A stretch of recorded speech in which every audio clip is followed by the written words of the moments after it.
testing on the she might test on this mic, or the doctor was just going to test the mic. Testing. Testing, 1, 2, testing. It takes about 30 seconds. Oh, okay.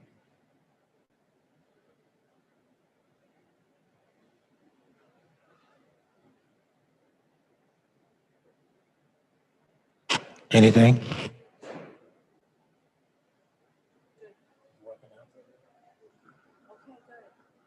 All right.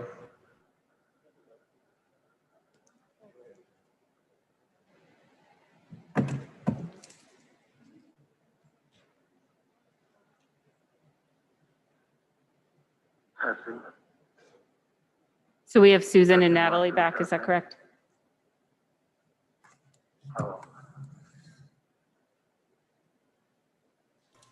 This is Natalie. I'm here.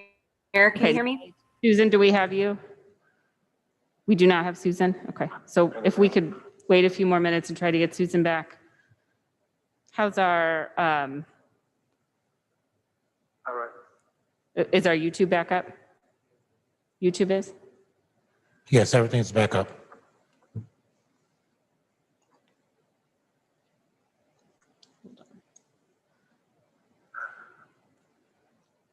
So we have Susan and Natalie back, is that correct? Sorry, Susan's texting me. This is Natalie. I'm here. Can you hear me? Susan, do we have you? We do not have Susan. Okay. So if we could wait a few more minutes to try to get Susan back. Still no Susan. Is our YouTube back up? YouTube is? Yes, everything's back up. So at this point, we will resume. So we did, once we got word that the technology had frozen, we stopped our meeting. There hasn't been discussion. We do, I think, have everything up and running again. So Joyce, I interrupted you to stop the meeting, so I'll let you take it from here. Thank you. I just want to respond to a lot of inquiries about this being a rushed decision. And I want to remind the community that the district did hold a series of visioning sessions, and this is the end product. This is the document that came from the community. And if you'll bear with me, I would just like to share just a few lines. Stakeholders from across the education landscape participated in the district's visioning workshop.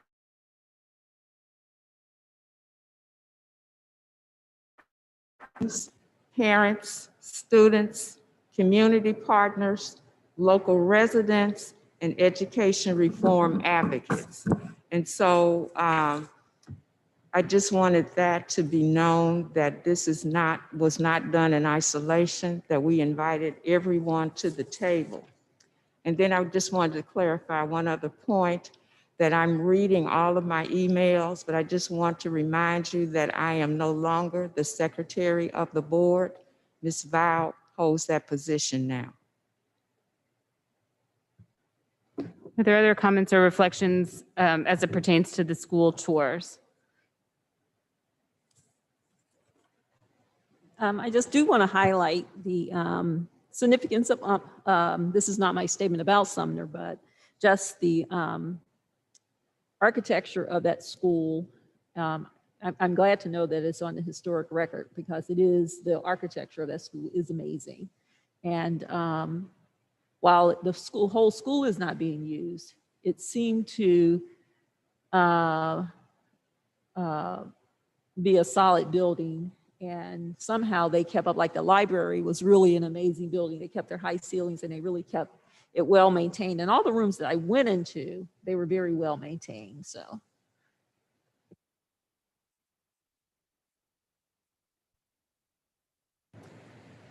What I took away from not only the visits on Saturday, but the fact that it was important for me to be inside of all the buildings in the district, is that we are in need of capital improvements. And so if there's something that our elected officials can do, that would be an area to consider as they think about TIFs and tax abatements, which exclude St. Louis Public Schools funding. So if there's nothing else on the school buildings or takeaways from the tours, our last like official segment before we just move into open discussion, is there anything from the town hall that you wish to discuss or share or respond to?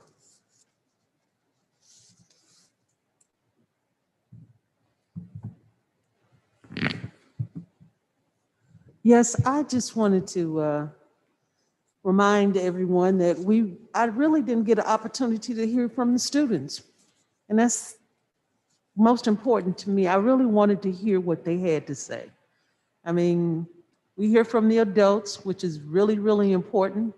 We heard from the community, and I didn't hear a lot from the teachers. I'm sure that, well, in emails I did, but the students, I wanted to hear their voices. I did get an email from a couple of the schools where the teachers had taken time out to allow their students to talk about their school and how they felt about it. But overall, throughout the city, I wanted to hear what the young people had to say.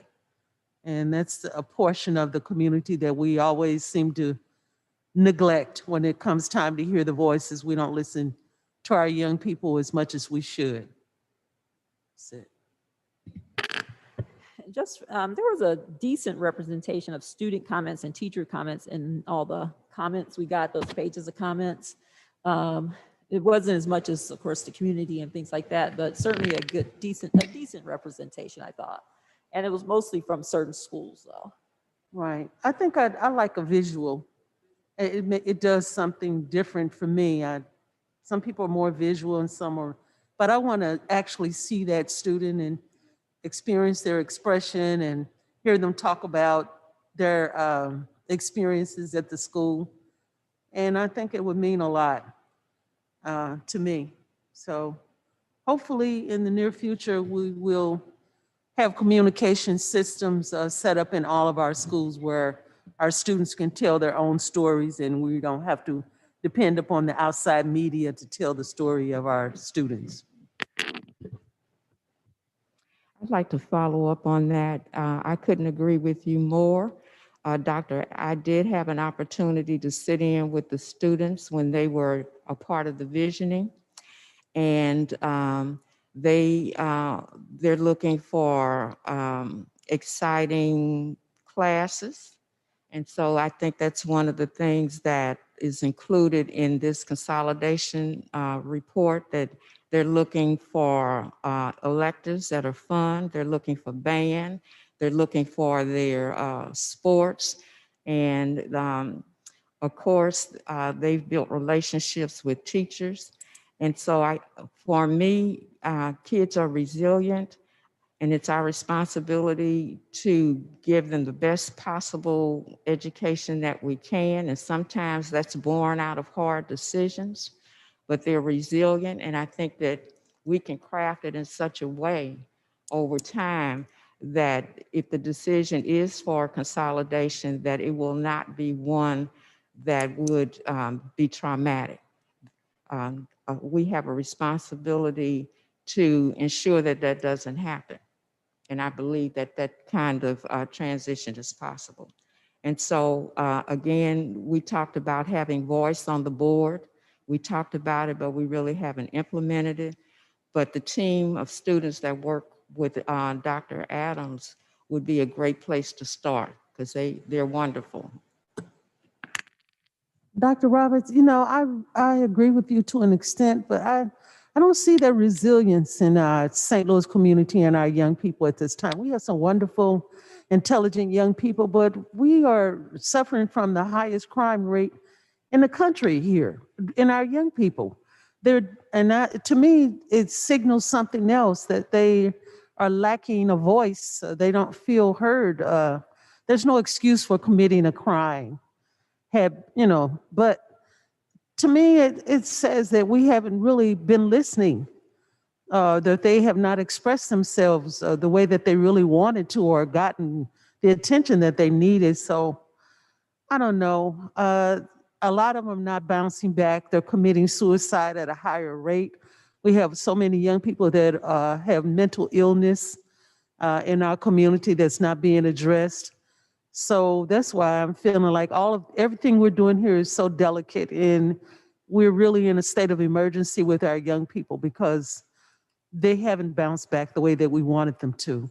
And so many of us are afraid of our young people when we really shouldn't have to be, but a lot of them are really depressed and stressed. And so I'm hoping that whatever we decide to do, that we consider that.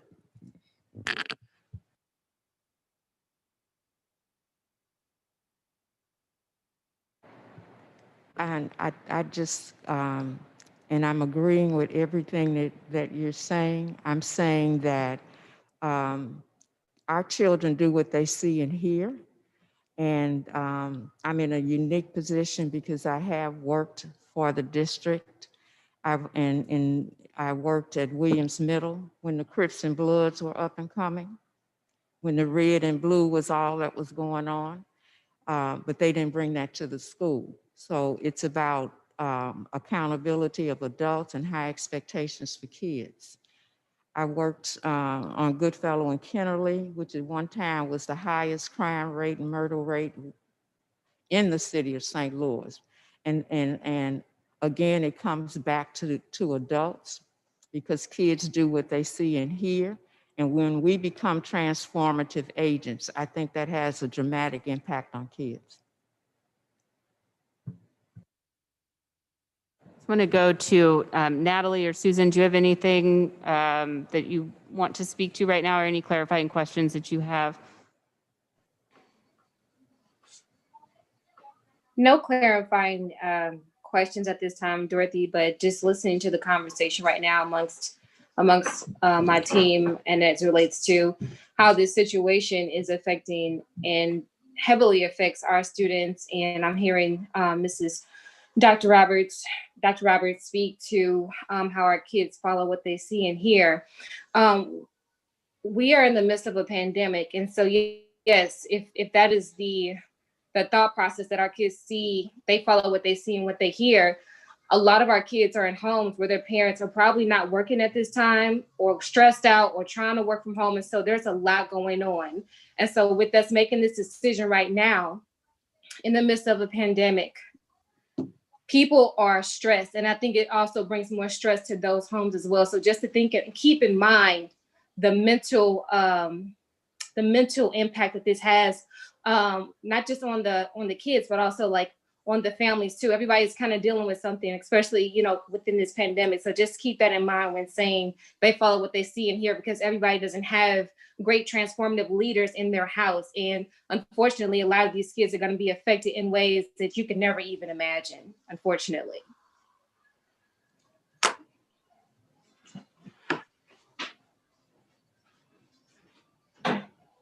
Natalie, do you have anything? I'm okay for now, thanks. I just want to respond. I hear you, Donna. I think that, when we look at certain parts of our city, we can point to history of redlining. We can point to the history of disinvestment in certain neighborhoods and directly tie that to the current outcomes of those neighborhoods. But, oftentimes we fail to realize the generational impact that has on our families. It's hard to see someone, see those good examples in the home or in the neighborhood when decade after decade, those examples have been intentionally taken out. Those necks have been continued to be stepped on in those communities. And we do have a part to play as, educators, but I would beg to differ. I think our kids are very resilient. I think they're not often allowed to just be kids. And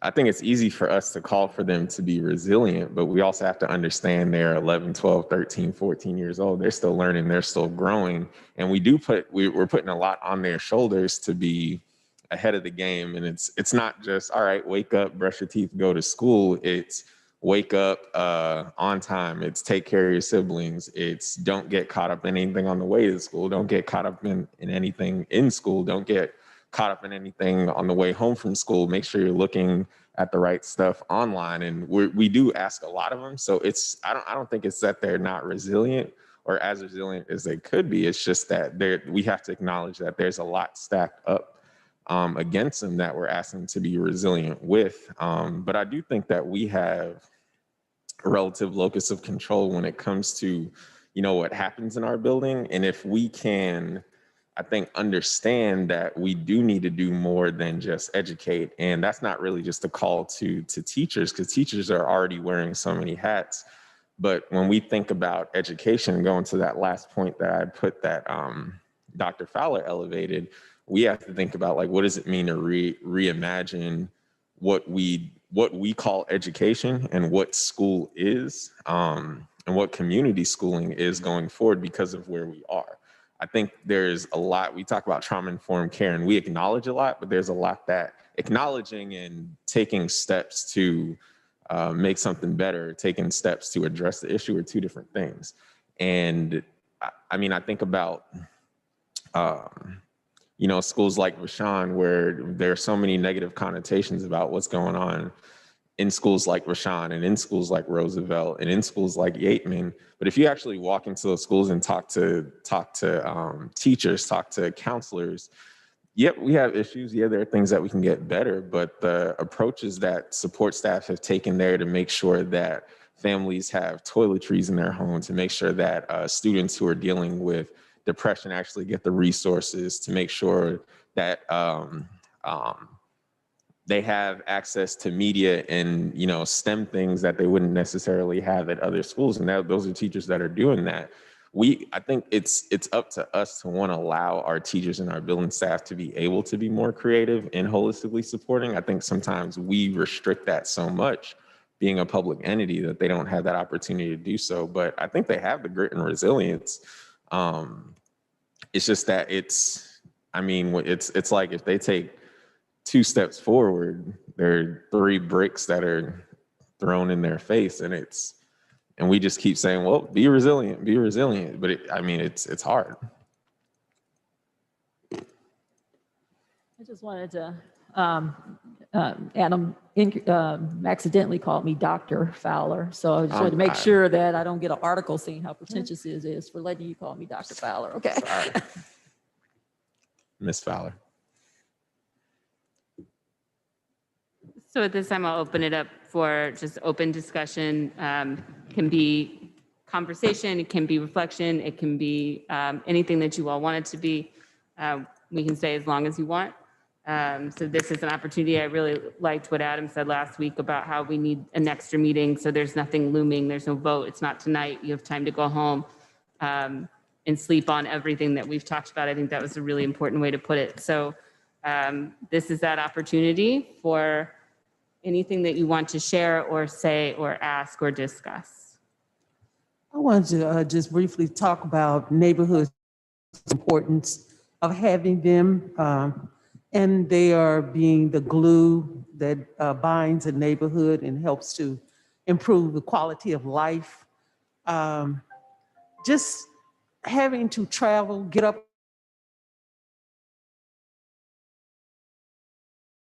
trying to get my children off to school and driving from the other side of Goodfellow to Goodfellow and 70 to Dewey School, where my children were. And every morning we'd get up and we'd drive down Goodfellow because our neighborhood school didn't offer the kind of courses or the foreign language that I loved, that my students were able to take up at Dewey. They wanted Spanish, they wanted to take Arabic, things like that. And if it had been offered at my neighborhood school, that would have been a wonderful thing. It would have saved so much time. And I've just really kind of stressed a little bit at being a homeowner in my neighborhood of Walnut Park and looking at Northwest. And like I said, forever, when I was a teenager, living down the street from Northwest,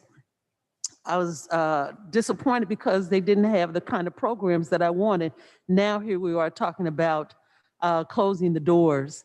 And I'm just really hoping that the community will step up and become more involved with keeping our neighborhood schools, because I remember last year when we started school and Dr. Adams had to ask Better Family Life if they would provide some safety or assistance with our students standing at the bus stop because so many of our students were being placed in harm's way because of the crime epidemic here in our city.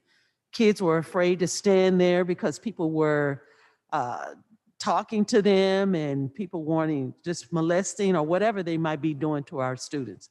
But it was dangerous. It's just dangerous now here, even for an adult to stand at a bus stop, let alone a small child. I even had a teacher reach out to me and tell me that they were late to school because they felt so compelled to stand with a 6-year-old at a bus stop that was standing at the bus stop alone, and they were afraid for their child's life and their safety. So I just want us to place a lot more emphasis on keeping our neighborhood schools, because for somebody like me and many of the other thousands of residents that live on the other side of Highway 70 on the north side, having our students to have to travel to Vashon is really a task. I don't look forward to it because I've had that experience and it was really difficult. I've had my child to get in trouble because he missed a school bus from Vashon to get back to our neighborhood in Walnut Park.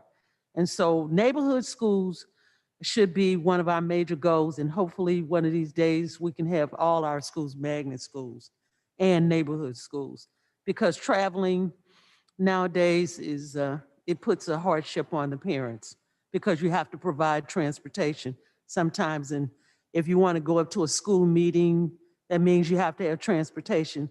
And many of our students don't have that. Their parents don't have the transportation to get there and to keep a relationship up with the teachers, which they would need.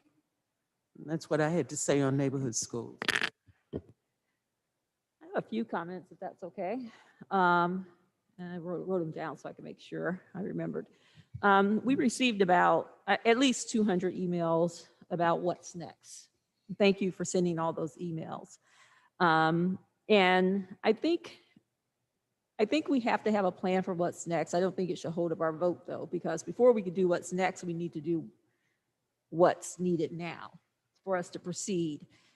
But I think as we develop that committee that we talked about developing, the building committee, working with the various elected officials, I hope that the community and all those who sent the note on what's next will work with the school district and pressures the city to help work with us to either preserve our buildings that should be preserved, either help us bear the cost of tearing down those buildings that need to be torn down because they're such an eyesore in our neighborhoods, or help us come up with a plan to provide resources to the neighborhoods that are losing schools, that may lose schools in particular.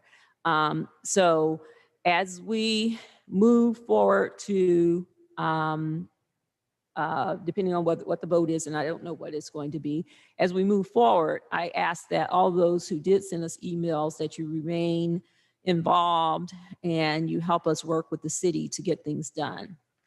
The next thing I want to talk about is Sumner. Well, before I talk to Sumner, I do want to comment on what Donna said.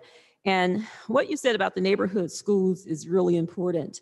But one of the things that happened, I think it was in 1976 is when the magnet schools were open. It's actually, I was in high school at the time, and I secretly went and applied for a magnet school without my parents knowing it because I wanted to go to a magnet school.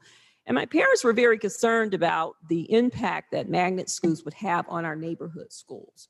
You know, if people leave the neighborhood for another education, the neighborhood schools are going to be affected. And my mom did not have transportation. My dad, of course, had a car, but he was out through the day, so she was at home, and she always had to walk to school meetings and things like that. So there was a concern about leaving the neighborhood schools. And that's why I asked Dr. Adams to give us the information on the impact of choice on our, on our school system. Over 50% of our people, of our students are at schools of choice, and they're not in their neighborhoods. Unfortunately, because of choice, whether it's magnet school, whether it's the voluntary DSEG program, and I remember when that got really started, I was a parent who was absolutely against it, didn't want to see it started, and refused to send my kids out of the city for school. And then, of course, we have the charter schools. Anytime you have that kind of choice where parents and students can decide they're going to leave their neighborhoods and go somewhere else, the schools that are going to be most impacted, unfortunately, is our neighborhood schools, and that's what we're seeing now. And that's why we need our city officials and all the community partners or community people who are sending us these emails to work with us, so that we can, if the schools aren't there, to provide some resource for those schools so they can be safe when they're waiting on the bus or safe when they get off the bus. Because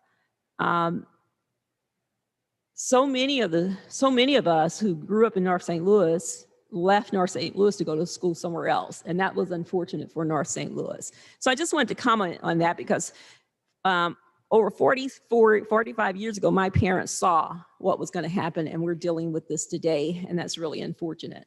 But one of the statements I want to make is about Sumner, and if you guys would bear with me, I actually wrote this down, so because I really wanted to express these thoughts. And this comes from having been a city resident for almost 60 years now and a graduate of the St. Louis Public Schools.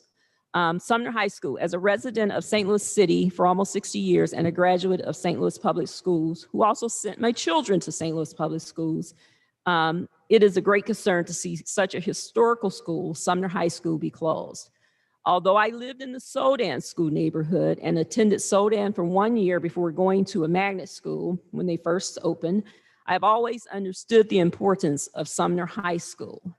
Sumner High School is the first African-American high school west of the Mississippi. For St. Louis, Sumner represents the heart of our community, the African-American community, as well as the St. Louis community. The architecture of that school is phenomenal and should be preserved. The school is already listed as a historical building, as was verified tonight. Although the numbers for Sumner High School may not appear to add up, and I understand the importance of numbers adding up as a certified public accountant, I do understand that. However, the numbers for Sumner High School don't necessarily tell the whole story. Some important data that we also need to understand about Sumner include the fact that the student population of Sumner is 57% male, African-American male. Sumner High School and its programs have served that African-American male community in ways that other schools may not serve them.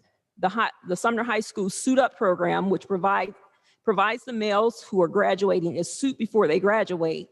And though this may seem small to many, that program instills pride, a sense of belonging, and a view of the future that can be bright. Other programs at Sumner, like Fresh Start and PIP, although housed at other schools, are essential to that particular neighborhood. The numbers for Sumner High School also fail to show the huge impact of the Alumni Association at Sumner. The Sumner Alumni Program provides scholarships for many of the students at that school. In addition, the alumni fill the financial gaps of many other programs at the high school. The alumni have an office at the high school, and they are very active. When you walk the halls of Sumner High School, you can feel the pride that exists in that school. Pictures and information about the well-known and sometimes famous alumni exist on the walls. The impact of those alumni is a source of encouragement and hope for the Ville neighborhood, and frankly, all of us who understand the history and impact of Sumner High School. It is important that that history remain in that school, in that particular neighborhood, and remain the beacon of hope for all African Americans in the St. Louis area, in the city and beyond. It is important that we keep Sumner as a symbol of the former impact of segregation and racism in our area, so we could continue to learn from our past. We have learned a lot from Sumner's past. One, despite oppression caused by a larger society, the oppressed can succeed, as seen by many alumni who have graduated from the school. Also, too, because of oppression, even a great institution like Sumner cannot continue to be a positive force in the community if the community forgets its important historical impact. So I'm going to be asking tomorrow, and I may repeat this, is that not only do we vote to keep Sumner open, but I'm also will be asking that when we start the Next Steps program, that we make Sumner a priority in developing a future program out of that building to ensure that community and the city of St. Louis gets to celebrate Sumner throughout the next many years to come. Now, I wrote this after going to Sumner because sometimes we forget what some of these schools mean to us. But when I visited Sumner, it was almost an emotional experience because as a high school student in the Sodan district, we always understood the importance of Sumner. We understood what it meant to us. And and Sodan was, you know, I would say 99.9% African American back then, but we understood what Sumner meant. I think Sumner is just, and I'm not alumni of Sumner, I just think Sumner is just too important to our community to close it. And if we need to keep it as a school until we know exactly what we'll do with the building to keep it from deteriorating, I hope that we would consider that as a possibility because the impact on Sumner is just huge for me, but not just me, to the city and especially to the Ville and African American community. Thank you.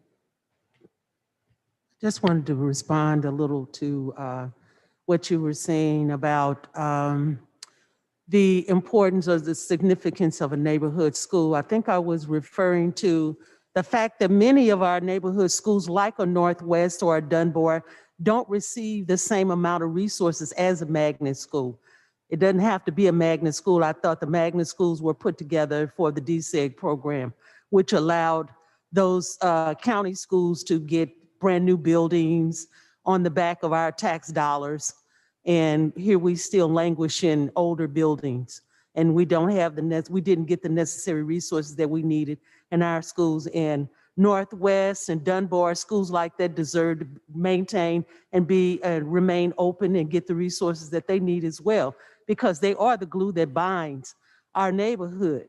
So I'm really hoping that we will think about that, because like I said, that is the only high school on the other side of Highway 70, and it's very, very important. And then we have the NGA coming. There are a lot of things to be considered. So neighborhood schools that have all the resources that they need. So hopefully the people that are listening that have those resources can step up and assist St. Louis Public Schools with that.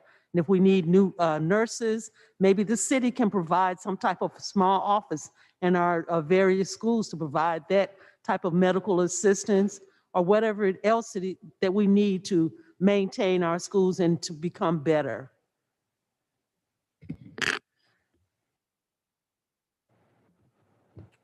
I would agree that I think neighborhood schools are important. I think it's central to any community that we have schools that people live around, they feel invested in, not just because of the school, but because because it's part of that community. I know that and this is a question, Dr. Adams, I know that we got the data about, I don't know what the line item title was, but % of students from that neighborhood who go to that school. And I know that was almost 0 for Sumner, if I'm correct. I don't remember, I was trying to find the document. I don't remember what it was for Northwest. But I guess the two questions, what was it for Northwest? And then the second one, for the students who do live in the Ville neighborhood, that are high school students that don't go to Sumner, do we have an idea where do you go? So at this point in time, there are 1,121 students who could possibly go to Sumner. Only about 15% go to Sumner, which will represent 167 students. That is for Sumner, so about 1,100 students, because it's a large boundary area. For Northwest, because it is a magnet school, we don't look at the boundary. It is a magnet school, and so we don't necessarily look at it the same way because it is a magnet school. So Dr. Adams, how many actual neighborhood schools do we have? A magnet school is not considered a neighborhood school, but it can be interpreted as a neighborhood school. So how many actual neighborhood schools are left? All the schools that are not neighborhood and choice, I think the numbers, don't quote me on it, is about 50. I'll count it up right quick for you. I would say about 45 schools. Give me a second, I'll let you know in a minute. And the reason I'm asking for the follow-up is that St. Louis public schools have always been permanent in the community. And so what we're looking at now and what we're dealing with now is the absence of community. And so the larger question is what's being done to draw the community back. And for me, we have to reimagine what we do at our schools in order for that to happen.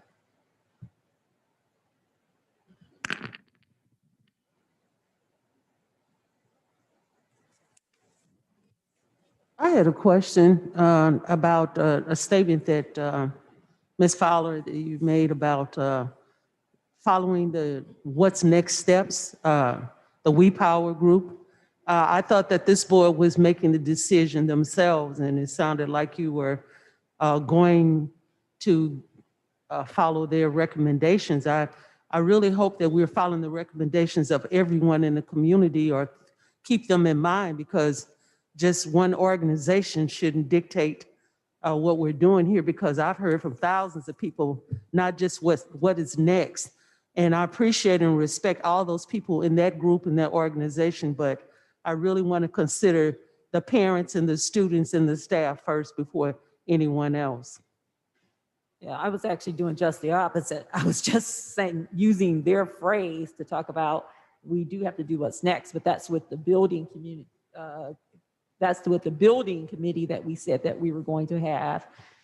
That's what the building committee we said we were going to have, and with the community forces involved, including our elected officials. I was not under any means saying we go with the We Power recommendations. As a matter of fact, my first statement was that we got a lot of emails from them, but we need to deal with what's now first, which is this decision, and then use the committee that we're going to establish to focus on what's next. And I was asking them to come support us in what we need to do, and help as we develop our plan, to support us by calling on their elected officials to help us as we develop our plan. So it wasn't by any means saying that I was advocating using their plan.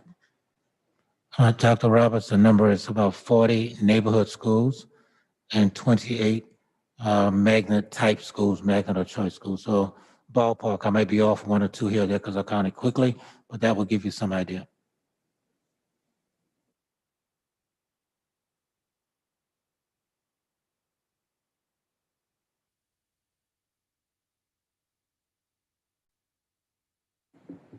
Natalie or Susan, is there any, do you have anything you want to add or ask?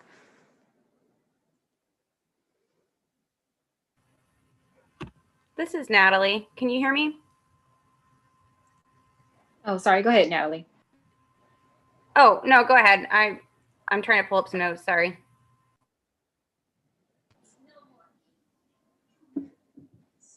So one of the things that I've been doing a lot of reflecting on over the past week or 2 weeks, or honestly the last year, is I read once that school board members are the only elected officials who are elected solely for the purpose of representing the interests of children.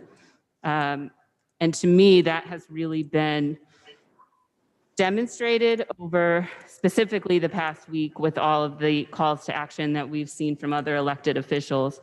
And as I went through their emails and resolutions and statements, what I did not see was anything about children or students, or even the nature of education. And I saw a lot about things that are important, clearly, neighborhoods, neighborhood stability, communities, property values. But I think it's really important for us as this elected body to keep that at the forefront, like Donna was saying. The people who we are most responsible to are the students and their families and our teachers, and we're the only ones who are elected to represent just that. And you know, no matter what I'm looking at, no matter the data point or the emails or whatever is coming across my computer as we look at this decision, that's the thing that I keep coming back to, is that we are the only ones solely representing the interests of children. And it felt important to share that with you all, because I think nobody else understands that responsibility. You know, that's our charge, is how can we provide a quality education to every student in our district, and is what we are currently doing fulfilling that mission, and what do we have within our control to make that a reality. And I just don't want us to lose sight of that.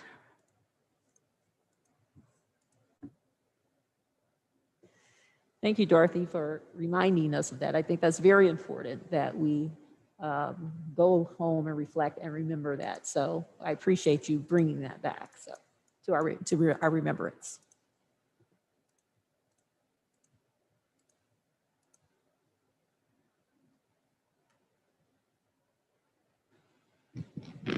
I mean, I don't want to put you on the spot, Dorothy, but I know it is a discussion. But with that being said, what, I guess, direction would you give to the board in helping for us to reflect and consider our decision tomorrow? I mean, I think ultimately that's a decision that we all have to make ourselves. So I don't know that I have any,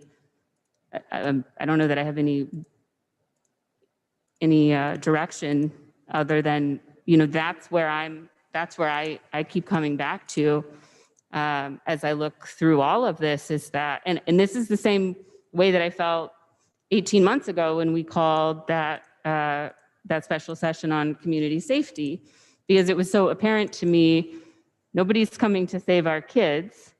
So what can we do? And is a town hall or public hearing helping? I don't know. But I thought it was fascinating that these terrible things were happening to our children and we weren't talking about them. And so I can call a meeting, and we did. And it's something that I could do. And so I think as we go into that vote, the vote tomorrow, it's just this reminder of what is the piece that I can control to provide a better life for kids? What can I do as one individual in the world or an individual on this board? What is it that I have the power to do?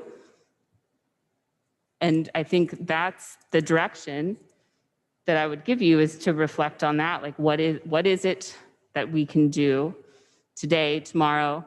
And I also think, you know,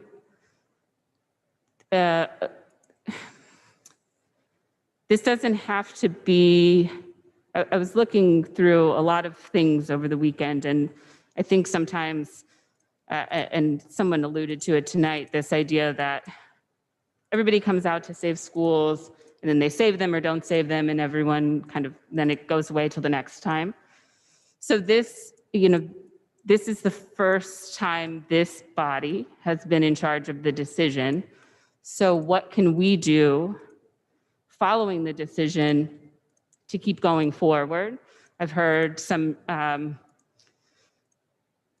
ideas from Dr. Adams about potentially looking at boundary lines, or we're looking at electives, or we're looking at lots of things that could come next. And I've heard lots of ideas from this board about innovation and careers and, you know, all of the things that we could do. So this doesn't have to be the kind of end point. This could be the beginning point. So where where do we go after the vote, I think is equally important as what the vote is. Thank you, Dorothy. And I asked that, I'll say two things. I asked that because I do, while this is a tough decision, while I understand we are all individuals, I do appreciate the opportunity to have discussion and dialogue, because I think from my standpoint, maybe this is crazy, but I do think it should be a unanimous decision. And I think that we should come to some agreement. I think that that gives us better footing to move forward, whatever the decision is. Maybe that happens, maybe that doesn't. But I think discussion could definitely fuel that. And I also agree to that, to your point about like where the energy lies. I feel like there's a lot of energy right now, as there should be. And I would hate that after a decision or after tomorrow, that energy be lost. But, you know, a call to the community to continue to harness that energy, because the issue of inequitable education and underfunded education doesn't get solved or go away at 12:59 on Tuesday. And I think we still need that. I think in terms of how we move forward, my urge for this board and the superintendent in the district is that, and I think I said this last time, and I'll say it again, to your point, Dr. Adams, you said you don't want this to be just like previous school closings. And I think my urge to this board is, how do we make sure that whatever decision comes out of this, it's not business as usual, but that we are saying, okay, this is the plan moving forward. This is how we're involving community members. This is where we're calling them to the table. And it's not just, all right, well, this is the agenda and this is the calendar, this is what's scheduled, but this is something that we said we committed to. How are we making time for it? How are we making decisions around it? How are we involving community? Because I will say, in my last year and a half, there have always been the calls, and I still see it on social media, that people will say that, you know, people aren't showing up enough, or people aren't coming to the table. But I know that we've seen a lot of people show up to our board meetings, and we saw a lot of people show up to the community sessions. So yeah, could we get more people at table? Absolutely. And I would say a lot of the people, well, yeah, we could get more people to the table, but I think that people are showing energy, momentum, and have been showing up even before this. And I just want to say, like, I appreciate every single person that came out to the community visioning sessions that we had and gave their input. And thank you to Emerging Wisdom for compiling all of that and putting that together. And I think, yeah, we just need to be able to keep that same energy. I'd like to say that something I do recognize now that I certainly did not recognize in August when I got on the board is that being on school board is very different from being on any other board. It requires us to be more active. And I just want to say kudos to Dr. Roberts for all that you've done. It's amazing that you do so much and you take it to heart the way that you do. I think that in light of what Adam said is that it's going to require of us to do more and be more present at some of these things. And Dorothy can't do it all on her own, to be honest. I know she tries to do a lot, but she can't do it all. I think we're going to, once we do this and we say that we're going to actually have some committee, and Dr. Adams can't do it all either because he actually has a whole district to run, the largest district in, you know, our, pretty much one of the largest districts in our state. So I think as board members, we're going to have to, again, be more present at these automatic meetings and be more involved to garner the support we need from our elected officials and our community leaders. And I think tonight, probably more than ever, I realize how important that is. And it's in part because of what Dr. Roberts said, but in part because I think one thing that we recognize as the board is that we can't end this with school closings if that's what we vote on. We have to assist Dr.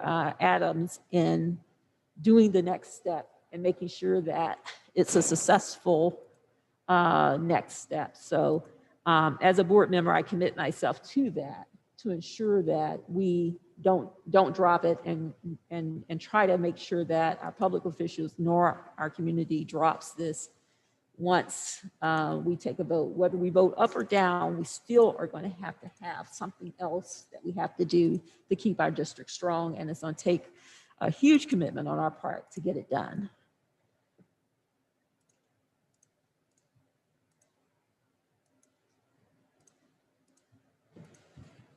Well, to me, it seems like with any seeds of success, there takes a lot of added effort. It takes the sunshine, takes the water, it takes all of that to make things grow. And with the vote tomorrow, I want to see things grow. And to me, I'm hoping that we will come together with the community, with the ideals that I have seen presented through my emails, through phone calls, through meeting people on the street, and compile a plan that will allow us to grow expeditiously as a school district. Because I think that we have everything that we need to create a strong, vibrant district. The city of St. Louis is investing, they said, billions of dollars in new construction and new buildings. And why not St. Louis Public School be a part of that? So I'm looking forward to a brand new St. Louis Public School. If that's crazy to think that we can achieve that in a few years, crazy I am then. I just believe that we can do this. And all the emails that I'm getting, people are saying, we can collaborate on this and we can do this and we can do that. Okay, wonderful. Let's come on. Let's do this. Come to the table, and we are so ready to do this. So I don't want it to be business as usual anymore. I want to see something totally different. And our children deserve our very best. They should have school buildings that look like the Taj Mahal. They should be able to go into the restroom and think they're in a brand new luxury apartment building or luxury hotel. That's the way it should be. And the architecture should be beautiful. And that's what we deserve. We need some educational reparations now here in the city of St. Louis. So I'm looking forward to a wonderful future for our district and for our teachers and staff and our students. That's it. Just real quick, Ms. Vino, I believe Susan's trying to get back in. I'm sorry. Didn't mean to ruin the flow. Regina. Yeah, just a question. On tomorrow, are we going to be voting on one plan or voting on each school separately? So that's a decision for the board. I believe the way that it's listed, the agenda item has them all together, but by a motion and a second, those could be separated.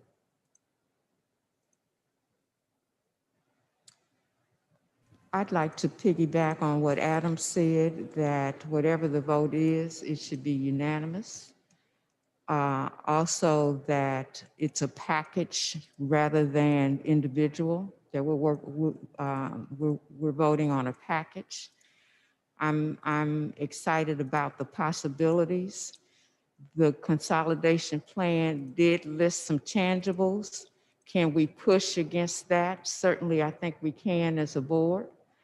I'm excited about schools finally having some discretionary fund that the principal and the teachers and the community can come around and find what the perfect fit is for their individual schools. And so there are some unique possibilities.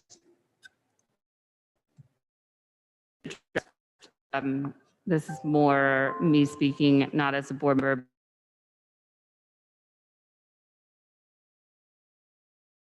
A good show of I'm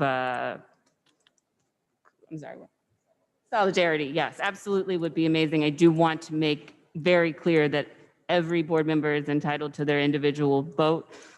You should not feel any kind of way about voting, whether that is a unanimous vote or a non-unanimous vote. What I would ask is that everyone make the vote that they find to be the truthful and right vote. So just putting that out there, and want to make sure that that is very clear, that all vote, regardless of yes, no, unanimous or not, all votes are completely valid and should be made on that.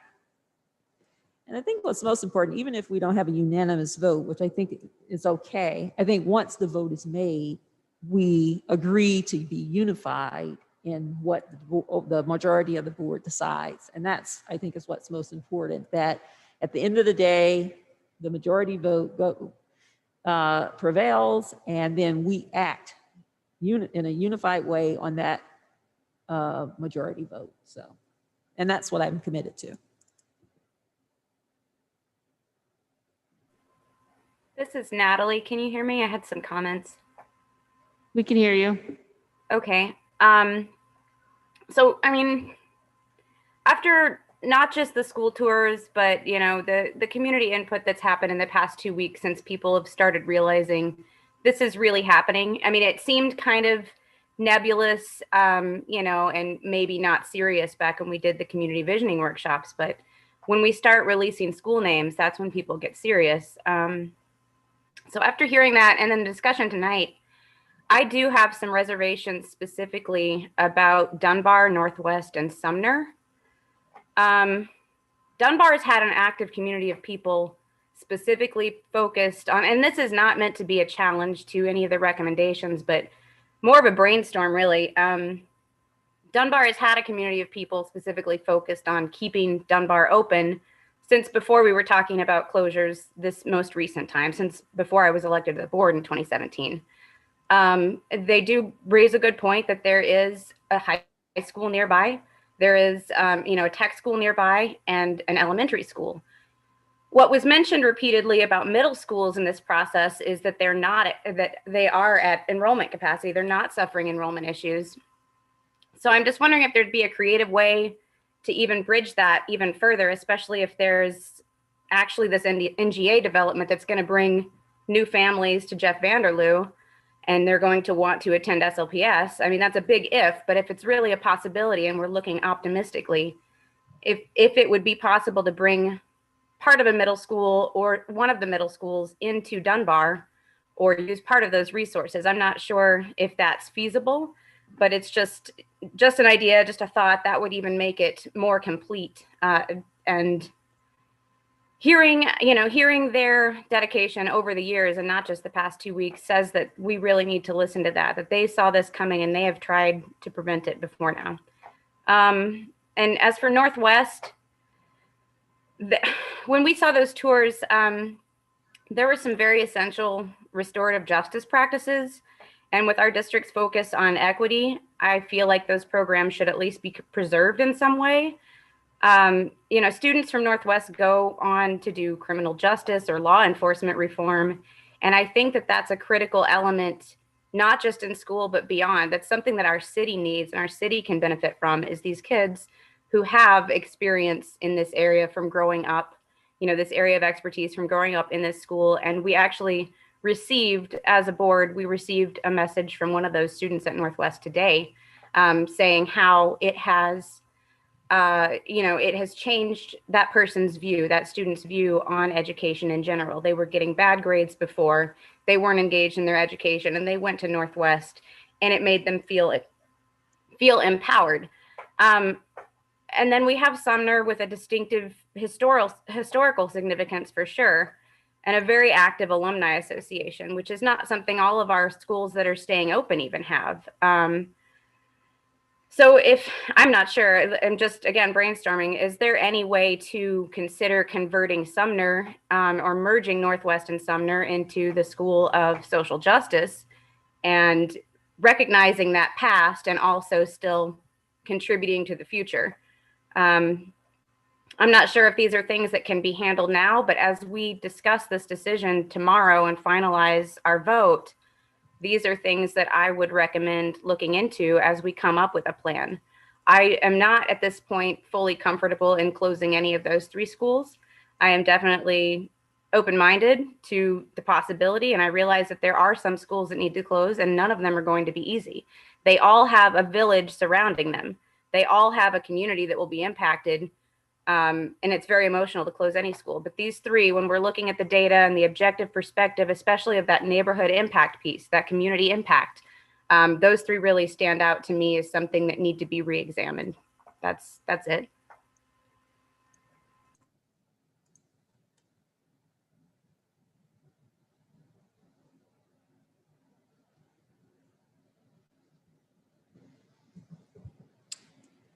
Dr. Adams, if you would you just briefly reiterate the need to close schools? Because somewhere I'm getting lost.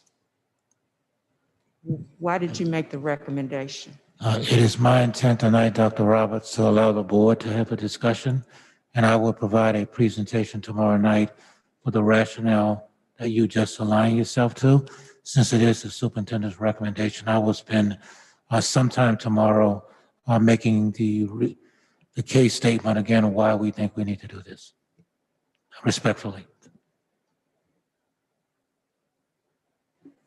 So one thing, and maybe this will be addressed tomorrow night, is that, I think Natalie makes a really good point that all of the schools have a village around them, and decision to close any school is clearly a very emotional one. I think my concerns, and Dr. Roberts touched on this a little bit, is once we start taking apart the plan, how much are we losing in what we're able to provide in that next part? So we had an original list of schools, and if we take that apart and look at it, I guess if we start taking apart the list of schools, then we also have to start taking apart the list of upgrades or the list of the proposed solutions. And I think at some point, we aren't going to be able to make good on our promises that we're making if we're separating into at the individual school level as opposed to the entire closure plan. And so I think while we certainly have the opportunity to separate the schools, I do think being mindful about what that means and what that means for the promises that we're making, the outcomes that we're going to provide to students after the fact, that's equally relevant.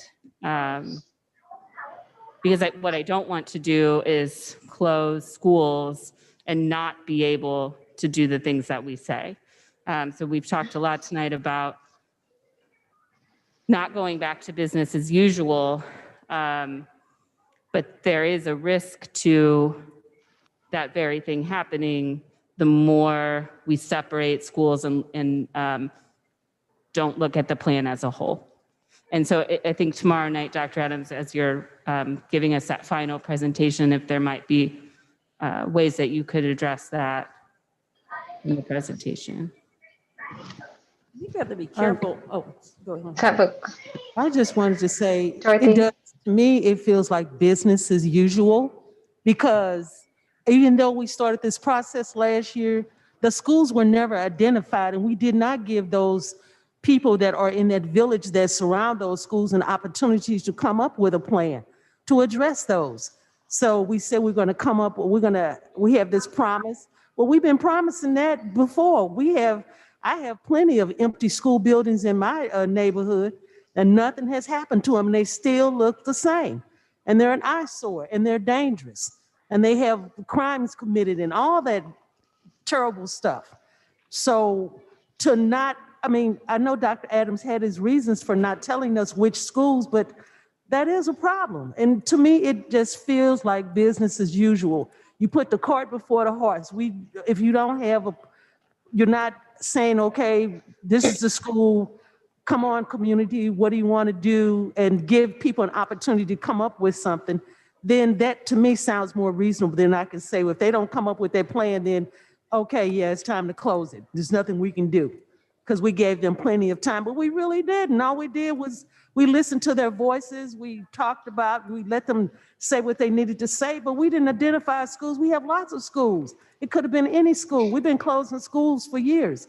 This is not the first time we closed schools. But we didn't identify anything until recently, and we didn't give people enough time to come up with a good plan so we can say yay or nay. And so I'm just really hoping that things will be different from here moving forward, that we will give people a chance to act on the words that they say things they're gonna do. Because I've seen some really good introductions to some plans. And here we are saying, oh, well, yeah, we should speak in a unified voice. I'm telling you right now, I'm a different human being than everybody on this board, just like I respect everybody on this board, and I respect whatever your decision is, but my decision is going to be to listen to the community. We should have asked them and identified those buildings and let them know so they could say, hey, we can do this and we can do that, and let them have the opportunity to do it, instead of just saying, oh, this is one big old plan and we're gonna just say yes or no. That's not fair. So be it. I mean, whatever we come up with, I'm gonna work with this board because I do love SLPS. And that's the only reason why we're here. There's this non-paid position, but the benefit is for children. If you care about and love our children in our community, this is the most important thing. And right now, I don't feel like they've been addressed. So I think that's a really good, I think you bring up a lot of really good points. So Dr. Adams, have the schools that are on the list this year been on the list in previous years? Not all of the schools. But Can sorry. I respond So to? so not all of them, but are there, like, I guess what I'm asking is, I know the last round of closures was right at the end of the SAB. I guess my question is, of the schools that are on the list now, like, have some of them been on the list before? Yes, ma'am.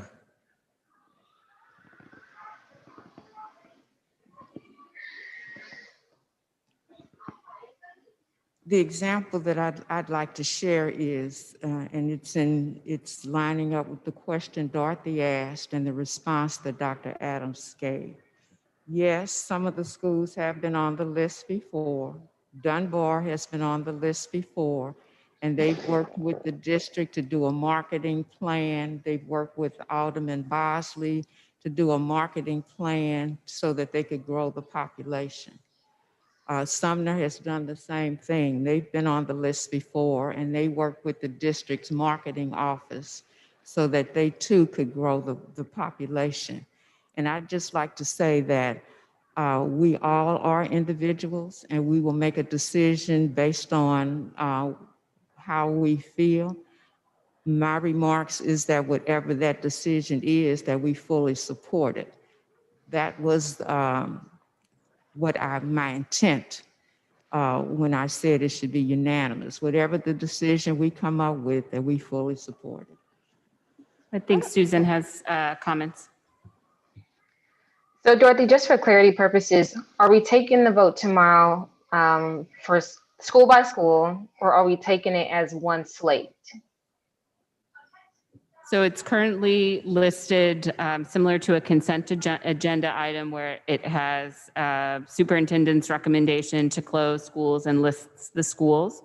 But just like we do with a consent agenda, a board member could ask that items be taken separately. So we can, if you want to, we can decide that tonight.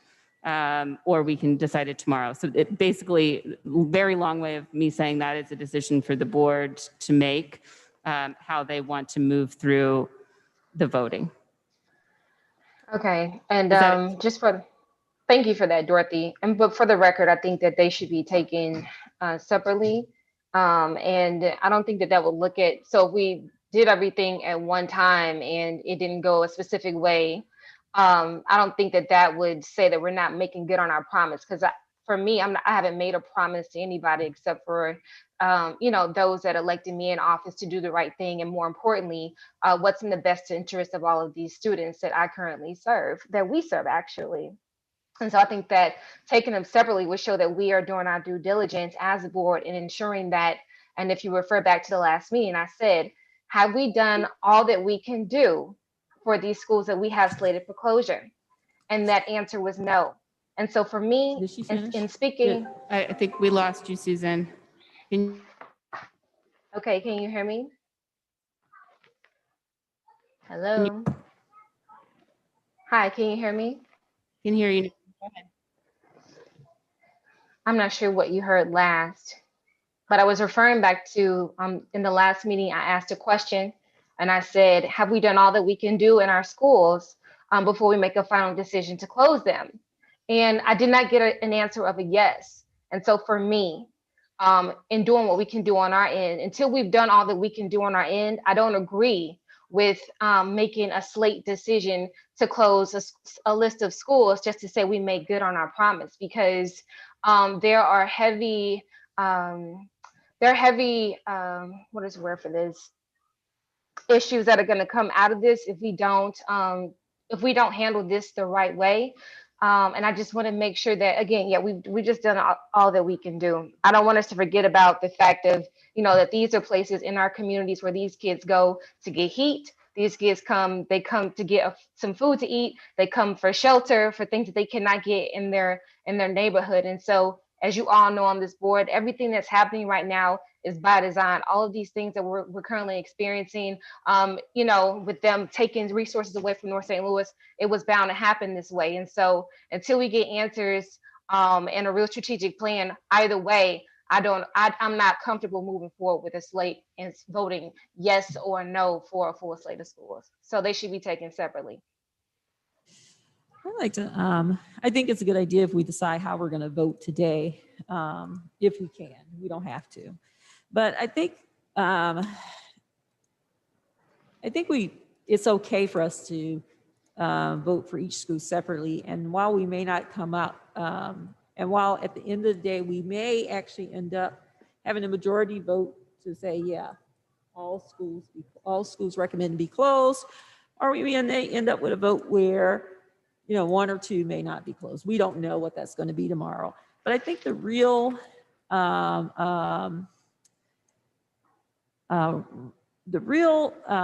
challenge for us is, even if we don't close all of them, I think the real challenge is that we still remain an excellent organization that figures out how to accomplish the full goals, even if it's slightly different from what was presented to us. If we end up with closing the school and that gives us 80% of what we need, and our next step is to work with the community and our elected officials and students and parents, collectively, we should be able to come up with the idea to fulfill all of our promises. I think a good organization is flexible. A good organization can figure out how to get things done, even if everything didn't go exactly like we wanted it to go. And the fact of the matter is, risks still exist. Even if we agree to close all the schools, there's still a risk that maybe everything won't go off as planned. The vaccine is out. What happens if something else happens and then we're stuck with another struggle? So there's always going to be risks to any plan that we make. But the challenge for us as an organization, as a board, and as a district is that we remain flexible and adapt to the decisions made. And I still think that despite the vote, whether it's to vote for the full plan or not, whatever happens and whatever risks exist, we adapt and we overcome those risks. And we do it with a very good plan that's a very good plan that needs to be developed on what happens next. So I agree with Susan that we do it separately so everybody can cast their vote for each school. And then if every school doesn't get closed, then we adapt and figure out how to fulfill our promises by being flexible and adaptable. So I have a question, Ms. Fowler, and then I have a comment. So you mentioned, you said if a school can give us 80% of what we need, how would you measure that? And when I was saying 80%, I was really thinking of that list of 10 things that we said we wanted to get. Maybe we won't immediately be able to do 2 of those things, but we figure out in our next steps how to accomplish those 2 things as well. Thank you. And to the point of taking them separately, well, I'm not gonna say either way what I think is best, but I think that there are things to consider on both sides. And maybe this is going back to the decision of, how we move forward in a unified way. But I think in terms of worst case scenario, and I'll just put this out there, understanding that we do hold a political office, and yes, we're about the kids, and I wish education wasn't as politicized as it is, but it is. I would just hate for the public to be like, well, board member Lane voted no on this school, so he must hate this school.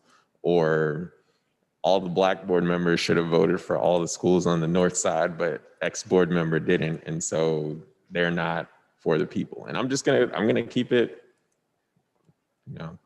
100 with this board. I think that's, if like I said, I'm not leaning either way. So if we're okay with that, I think it's just people understanding that this is, and by people, I mean fellow board members, understanding that that is the road we walk. And if we're okay walking with it, then, that's fine. But I think we do need to consider what it would mean to take it as a group versus what it would mean to take the schools individually. And personally, I would say if I am leaning one way, it would be to taking it as a group. And if there are schools that we think we need to talk about, which is why we have this time, to either take out of that group, or if there are schools that we feel like we want to wait on, or we don't have enough information or whatever, that don't need to be part of that group, I feel like this would be the opportunity to do that. Yeah, and that's it. Yeah, and I understand what you're saying, but I think as elected officials, and of course I was appointed, but still I'm representing this community. I think that's what we face, that we have to make those tough decisions, and we have to do it publicly. We have to be, filmed at every meeting, so people can hear our voices. And I think for elected officials, I think it's very important that they hear our thoughts and our votes separately sometimes. And I just think maybe we should put it to the vote whether or not we do it separately or not, and then that's settled. So if we agree tonight that we don't do it separate, that's fine. Mm-hmm. If we agree that we do it separate, then that's fine as well. Yeah, and I agree with that. And I'm not going to say one doesn't, I'm not saying it doesn't make sense, but I think also, like, on a school by school basis, we also have to consider like schools' feelings in this. So if I'm Ashland, it's like, okay, well, did Ashland do enough to reach out to certain board members to make sure that they understood fully the situation? So I think it's more, I just think that we're more voting on the closure plan as opposed to schools. But if we feel like schools are not part of this, and understanding there needs to be a plan going forward from this isn't the plan, but the closure plan. But if we feel like the plan is, this current iteration of it is not what's best because of the schools that are on that list, then I think that's what we need to have a conversation about. But I understand what you're saying. So I think I'm going to give Dr. Adams an opportunity to weigh in here if he would like. And you don't have to, I'm putting you on the spot, but I feel like your voice is important here. Well, again, I presented 11 schools. I think Mr. Lang articulated well. It is a closure plan. But again, the board has the option to do exactly what Ms. Fowler indicated, to separate, and what Mrs. Jones indicated as well. I do think it makes some sense that the board would vote on that tonight.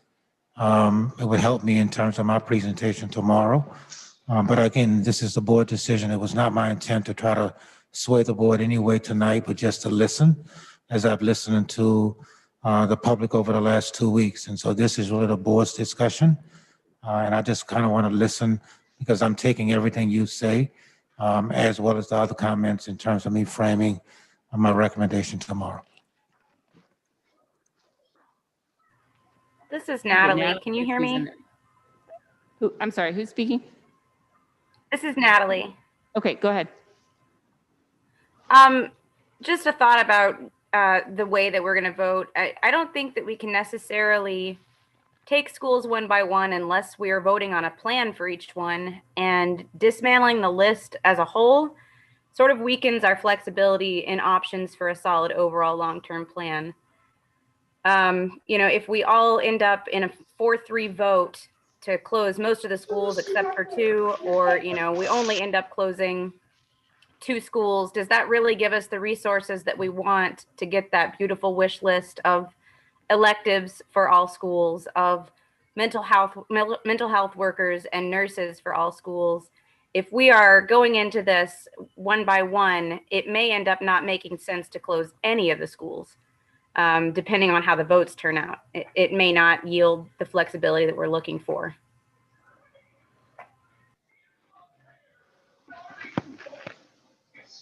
I still think we need to go ahead and take the vote. I think, I think that one thing is, for some of us who grew up in the city and, did that, I think it's maybe a little challenging for us. If we vote to take the plan as a whole, I think that would satisfy those of us who want to do it separately.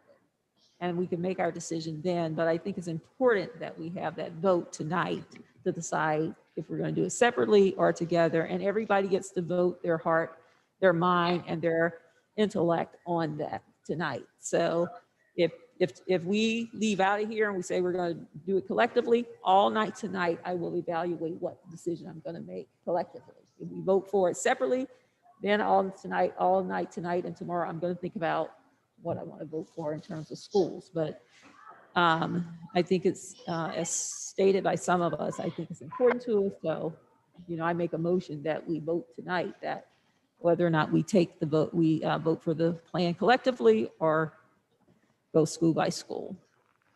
So at the conclusion of all open discussion, we will vote on how the vote will be. But I want to make sure we've exhausted all discussion first. So before we leave, please don't let me forget, but we will vote on how the vote will go.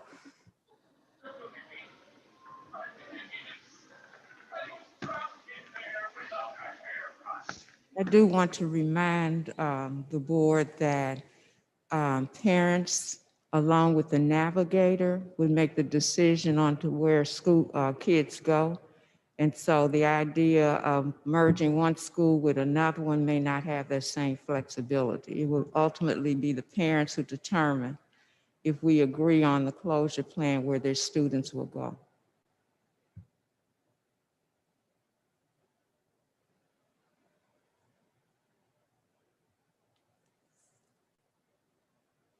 So setting aside the conversation of the vote for now, what other conversation or reflection do you want to have tonight?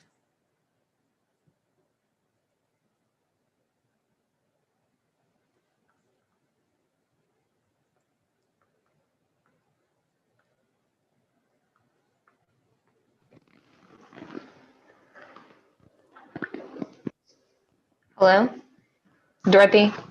Yeah, I can hear you, Susan. Go ahead. Okay, this question is to anybody, Dr. Adams, you, Dorothy, anybody on this board. Is there any upcoming legislation that's coming up maybe in the next session that anybody knows about? For instance, and I'm not really sure if this, if it refers to what we're dealing with right now, such as like the school turnaround fund or act, if any of these things would be beneficial to the schools that are slated on this list. Because what I would hate to see is if there's funding out there that we could utilize as a district, and we miss out on that, and then the schools, if they are closed, then charter schools get access to those buildings and purchase them, then we lose out on our land. Susan, are you talking about the statute mentioned in the petition that we were sent over the weekend, the School Turnaround Act? Yes, but I mean that, and then also anything else that may be coming down the pipeline legislative wise. Do we know? So I asked Mr. St. Omer about the School Turnaround Act as it was identified in the petition, and I'll let him follow up. But here, the synopsis of that essentially was that is designed more for DESE intervention, following like IMSIP or declining performance, and it wouldn't be something that a school district would be able to implement on its own. Would be more top down from the state. Mr. Sandor, do you have anything to add? He says no. Okay, so that one specifically, the School Turnaround Act is designed for DESE intervention in schools that I believe on academics, which is not one of our criteria. I am not aware of any other legislation. I don't know if anyone else is. I'll just reaffirm what Mr. St. Omer said. I spoke to the state DESE this morning based upon what was indicated, and also spoke to a representative this morning as well relative to the act. They are in the process of examining it, but it's not supposed to go into effect until next year. Hello? You're trying to understand the details of the act as well. It seems to be about $600,000 for an outside partner to support a school. But at this point in time, it's still not clear exactly what DESE is going to do with the particular I think it's House Bill 603, I think. Okay, thanks for that. But is this something that DESE would be, do they have the, are they going to be able to work directly with school boards on this, that we will be able to identify schools for them that we think would be able to be deemed for intervention for funding? Board Member Jones, this is Mr. St. Omer. As I read the statute, and I've just given it a quick perusal this morning, it is more of a DESE-driven intervention that is driven, and once it is triggered, it then creates certain local operational activities as a result of those academic triggers. Okay, thank you, Mr. St. Omer.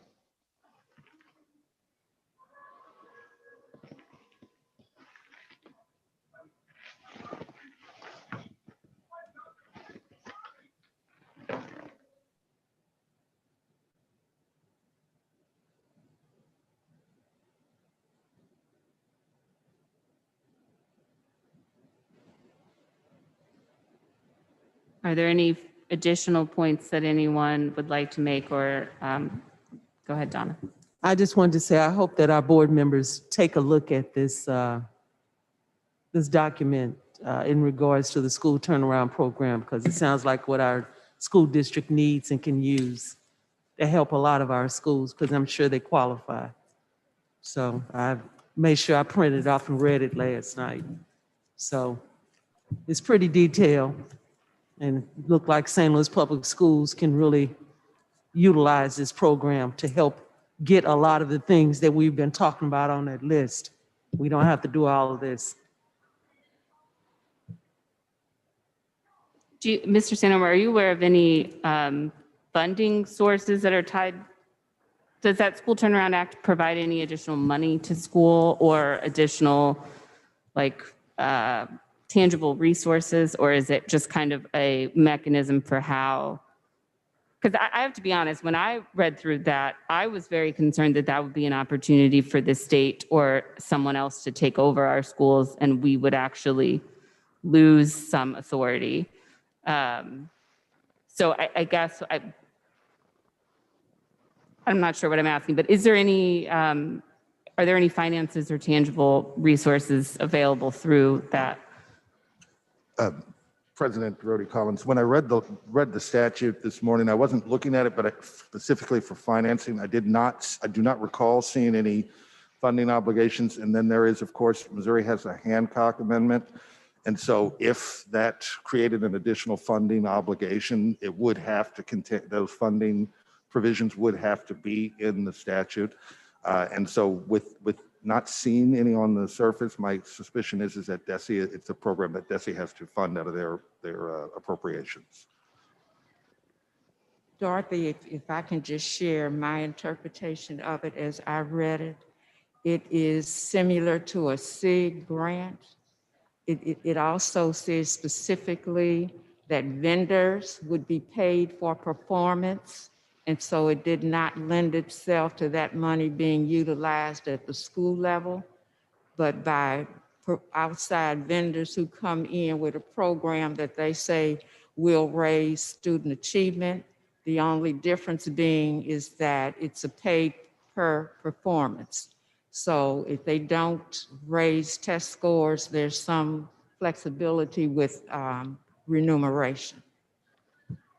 And I'll read the information I got specifically from Desi this morning this afternoon at 1:25. Senate Bill 360, DESE has to put out an RFP for districts, agencies, and organizations to apply to operate a school to be turned around. The Office of Administration has a process. DESE is still working on the OA approval, Office of Administration's approval, RFP back and forth. That is the statute.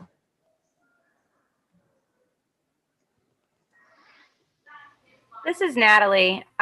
Just a quick comment. We do have a district lobbyist, maybe who could give us, rather than all of us try to take a different interpretation, maybe we could get a brief rundown from that, hopefully tonight or tomorrow. I will get that tonight. Thank you.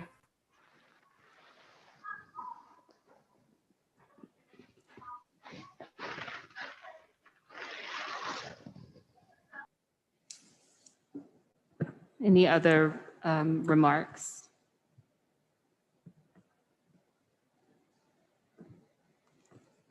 So the way that I'm going to make this motion is that I'm going to, because we have to have it be one way or the other. So I'm going to make the motion that we approve schools as a slate as presented in the plan. I would ask for a second. We can discuss it as long as you want. A yes vote would be yes, we vote all schools together at one time. So there's one vote. A no vote would be that we take schools individually. Is there any additional clarification or questions on the motion that I will make? State again what a yes and no vote mean. So a yes vote would be yes, we will be voting for all schools as one slate, as presented tomorrow night. A no vote would be no, we will take schools individually. So I move that we vote on the school closure plan as one vote, one slate. Is there a second? Second. Any questions or discussion on the motion? Feedback, last arguments for the way you would like to vote.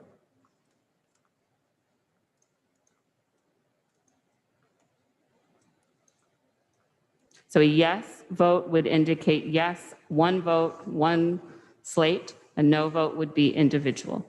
Ms. Bell. Ms. Fowler, No. Mr. Lane, Yes. Ms. D. Jones, No. Dr. Roberts, Yes. Ms. Vowell, Yes. Ms. S. Jones, No. Ms. Wendy Collins, Yes. motion passed. Adam, I want to come back to something that you said that maybe you can elaborate on, or if you have anything to add, was you were saying you are viewing tonight as an opportunity, if there are any schools that need to be taken out of that slate, that discussion happens tonight, or possibly a motion made to that effect. Do you want to elaborate on that, or is there anything else that you want to add? Yeah, that's essentially it. I think, we've had, it hasn't been a lot of time, but we've had time to think about the list. And I would particularly like to hear from the board members who do want to take it separately. I know we've heard from you all already, but I think it makes sense if we don't think that the entire list as proposed is what it should be. I'd like to hear about what you all think. And if we need to remove some, if we need to, whatever we need to do, I think that we should do it. Yeah, and I was already open with what I said. I already made my statement on Sumner. It's the only school that I wanted to take off the list. And I already read my statement to the board, and I will make an adjustment tomorrow to take it off the list again in our vote. So my statement was what it was. It's that school is 57% African and male. We're always talking about our African American men. That principal is doing an amazing job with the program for those men. And I think the numbers that we presented don't necessarily tell the story about Sumner. For those of us who grew up in the city and understand the importance of Sumner, that's a hard pill to swallow that we would decide. And even though Sumner can become something else, it's not quite the same. What they're doing at Sumner is phenomenal. And it's not something we see often. A lot of our schools, except I guess Vashon, have become magnet schools or whatever. Sodan is not the same school that I attended in 9th grade. It is a very different school. And Sumner still has that history, that importance, but more importantly, that it's still doing an amazing job with the people who are there. And I think we have to acknowledge what's happening over there. And we have to acknowledge that oftentimes our African American men are ignored, and they have a school that's not ignoring them. They have a principal that's not ignoring them. They have programs that's not ignoring them. And I think that's going to be lost. And while I had feelings toward Northwest, I do realize Northwest has some serious structural problems. And being the former business person that I am, I would never want to ask that we take the risk of keeping the school open with the structural problems that exist there. So Sumner is actually the only school that I would like to see taken off the list.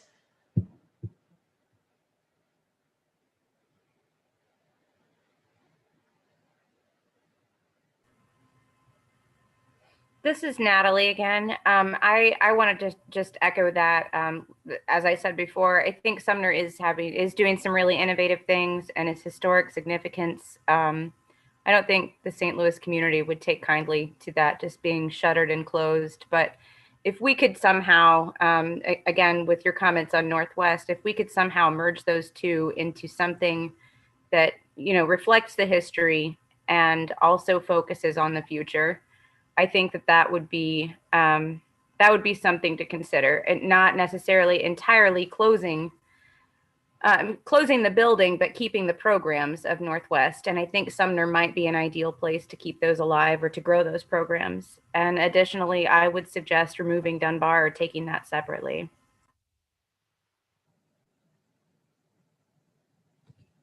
Well, I just think a lot of charter schools are now licking their chops, because this has been the plan to me all along from the very beginning, to fill St. Louis up full of charter schools. And I just think it's a shame. From the very beginning, privatizing public education, and our children were the experiment. That's why a lot of people left St. Louis. They know.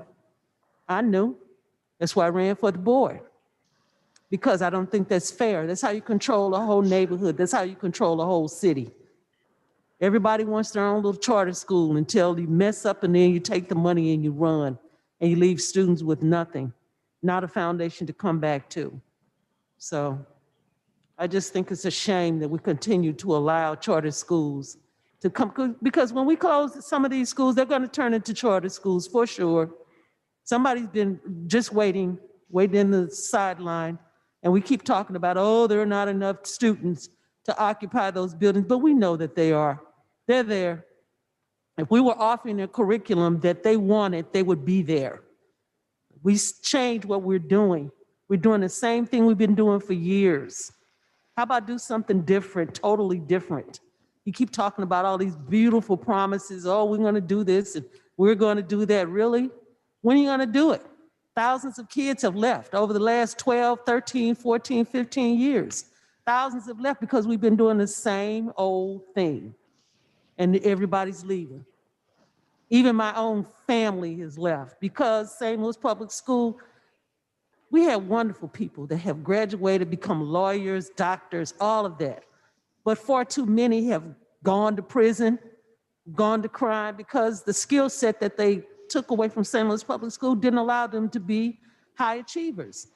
So many of them. So I'm really hoping something will be different after we close 11 schools tomorrow.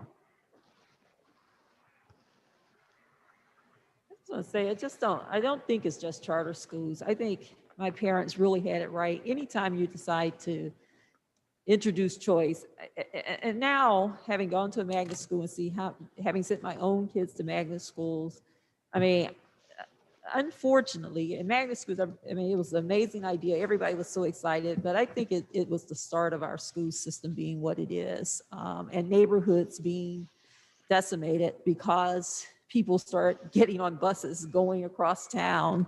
And I went to North St. Louis, the school I went to, but it was across town. It was out of my neighborhood. And what happens oftentimes is when you take people out, and one thing about the African-American community, and not just in St. Louis, is that because we were segregated, if nothing else, all the doctors and the lawyers lived where we lived, all the educators lived where we lived, and we got to see them. And that really is what encouraged us to go to school. I come from a family of 11 kids, all with one set of, we all end up going to school. We all end up being professionals. We all end up doing well, but we saw so many people in our neighborhoods who had done well, who had gone to college despite those things that were against us as a people. And I think magnet schools, when they were introduced, took some of that away. And we can't correct that.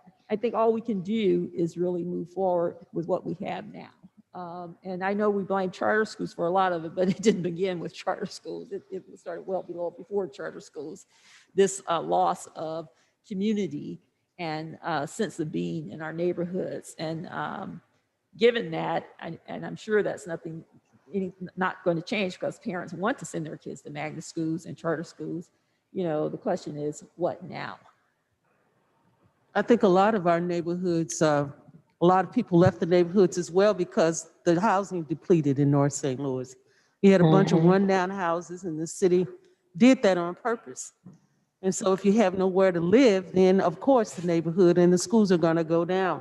And Dunbar, for instance, look,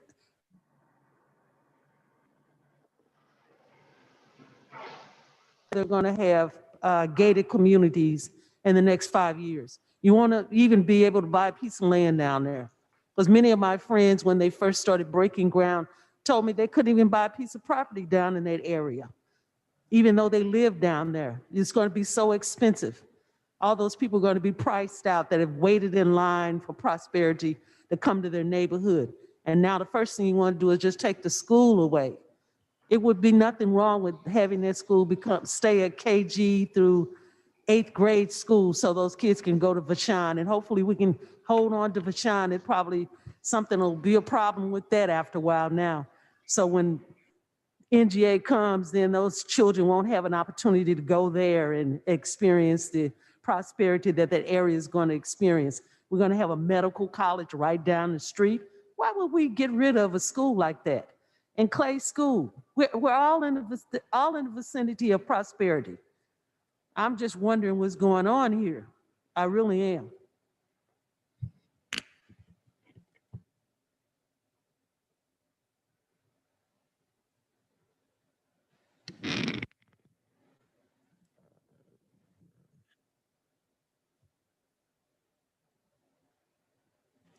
I think Donna makes some excellent points about the development in that area, especially with Dunbar and Clay.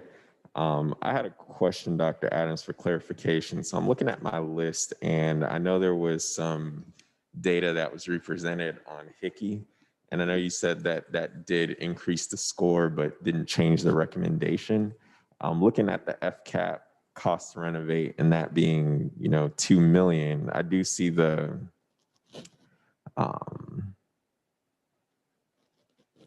population change, and I know Ashland is going to stay.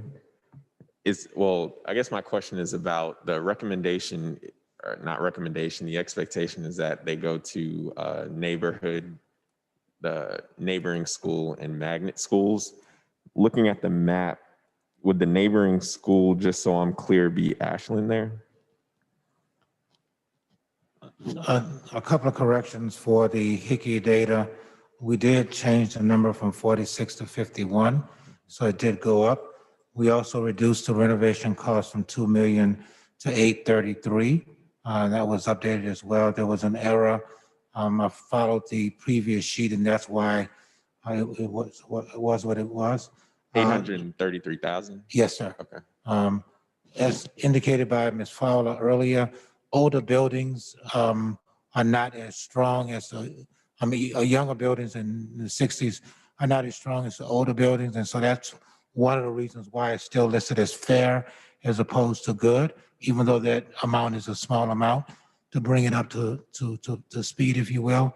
The intent, the long and short of your question is that we would look first for magnet, secondly, for schools that will be close to where the students live. In some cases, it will be Ashland. In some cases, it will be Herzog. It all depends upon where the kids live. That is going to be a big determinant factor. However, I'll add to this, part of what I am doing, Mr. Lang, as well, and board, is taking in all of the information, and we'll be coming back tomorrow with further recommendations based upon everything I've heard.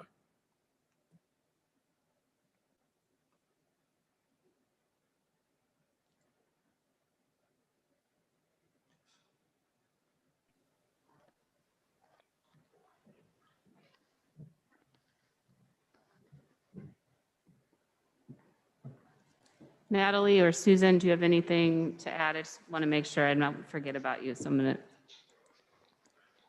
to. No, not much, Dorothy. Adam asked, everybody who voted no to basically give an explanation, which I don't think is necessary because this board already made a vote on it. And quite frankly, you're going to vote the way you want to tomorrow, and I'm going to vote the way that I vote, and that's going to be in the best interest of my people. And I'm really bothered because I feel like we are folding to a plan that's not even here. It's not even set. So some of these things will make sense if there was actually a plan in place, but there's not. So to say and to talk about a wish list, that's all that we have right now. But there is no plan in place to implement or move anything forward. And so that is what bothers me. And so to take it school by school, yes. In my opinion, this city should see the way everybody is voting on this board, even as it relates to these schools. I'm not hiding behind a vote. We got elected to represent the people of St. Louis, and we need to be transparent in doing that. And this is not about it. Oh, you had enough time to look at it. The list of schools just came out. We've been talking about it for 2 years, but we just found out about these specific schools. Some of these schools have been on the list before. And guess what? Some of those schools were not being invested in over these past years because guess what? They were probably going to be closed. So again, until we can say to ourselves that we've done the best that we can do, that we have given our all as a board before we close the school, my answer is no, and that's why. So I think, I've gone back and forth a lot on this, how much detail is in the next part of the plan, a lot. And it's kind of been one of those things that I keep thinking about. And I think this discussion that we're having about how we're going to vote is why we don't have a more specific plan, right? Like, how can we come up with a detailed plan if we don't even know the footprint of our district? And I'm not saying that's the only way to look at it, but for me, that's where I'm at right now is to, like, how can you create a plan with specificity without knowing how many schools you have or how many students or how many teachers or where they're going to be? And so what I have come to for myself, again, I don't know that this is the only way to look at it. I don't think that it is. But for me, I'm looking at this as a first step in many steps. And we have a list of 10 things that that Dr. Adams is confident can happen if we go with the recommendation as presented. But if we take something other than that recommendation, those things may change. And so the very granular specific plan cannot be put together until we make this decision tomorrow night. And that's also why I keep coming back to this idea of this timeline or this vote happening tomorrow is important, because it gives us 8 months before kids go back into the buildings to come up with that plan. And I think I would also put out that the 7 of us at the table are the ones who are responsible for fixing any shortcoming that this district might have. And so it is not our responsibility to create the plan, but I think just to put that responsibility or accountability on ourselves to say, what are those things that we want this district to be? Let's make sure that we get them, and maybe separate a little from what's happened in the past, because now, and this goes back to what I was saying before, what are those things that I as an individual can control, or what are those things that I can do while I'm on this board? We're responsible for those parts of the plan that come next also. Like I said, I've been thinking about this a lot, and that's where I am at, is that I cannot expect a granular level plan until we decide on this, this huge decision tomorrow. The process is correct.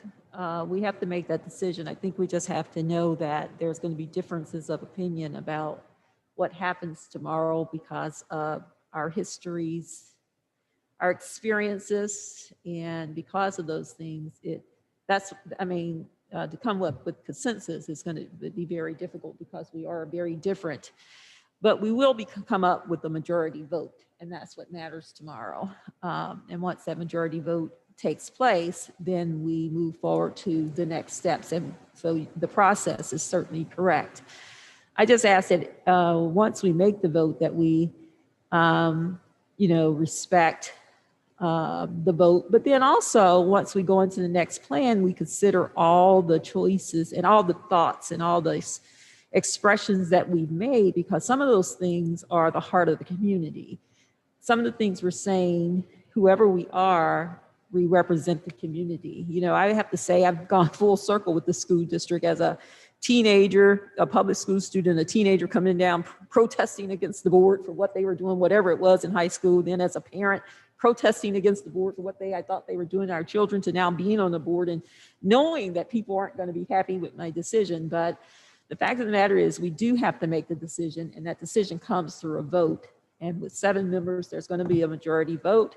And then we move forward to the next step. So the process is right. Tomorrow we'll find out what the next steps are, and we should all be okay with that.